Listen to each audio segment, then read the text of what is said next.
Undius Kogoya diburu Jenderal Bintang 4, Panglima TNI marah besar. Ulah OPM menewaskan seorang warga sipil bernama Rusli mengundang rasa kesal dan marah Jenderal TNI Agus Subianto. Sebelumnya korban Rusli tewas diduga ditembak OPM di bawah pimpinan Undius Kogoya pada 11 Juni 2024. Mengutip tribunpapua.com, korban saat itu sedang berada di dalam mobil wilayah Paniai, Papua Tengah. Tak hanya menembak korban, OPM juga membakar mobil di tempat korban. Rusli merupakan warga pendatang asal Makassar. Aparat keamanan gabungan TNI Polri pun langsung bergerak cepat menuju lokasi kejadian untuk melaksanakan evakuasi jenazah korban. Upaya aparat gabungan TNI Polri ke lokasi kejadian sempat mendapatkan hambatan dari OPM Papua tersebut.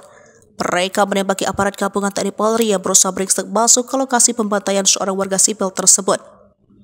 Jenazah Rusli tiba di rumah duka milik orang tuanya di desa Kareloe, Kecamatan Bontoramba, malam hari pasca kejadian. Saat tiba di rumah duka, jenazah disambut ratusan warga desa Kareloe dan Bulo Sibatang yang merupakan keluarga besar korban. Isak tangis keluarga korban pecah saat jenazah korban diturunkan dari ambulan hingga diangkat masuk ke dalam rumah duka milik orang tua korban.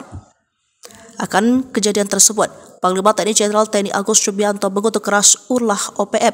Ya sadar akhir-akhir ini OPM semakin sering dibikin ulah. Sudah banyak fasilitas publik rusak dan beberapa nyawa masyarakat sipil melayang. Jenderal Agus menegaskan pihaknya saat ini tengah memburu Undius Kogoya dan rombongannya. Ya, kita sedang kejar, kata Panglima TNI Jenderal TNI Agus Subianto Rabu 12 Juni 2024.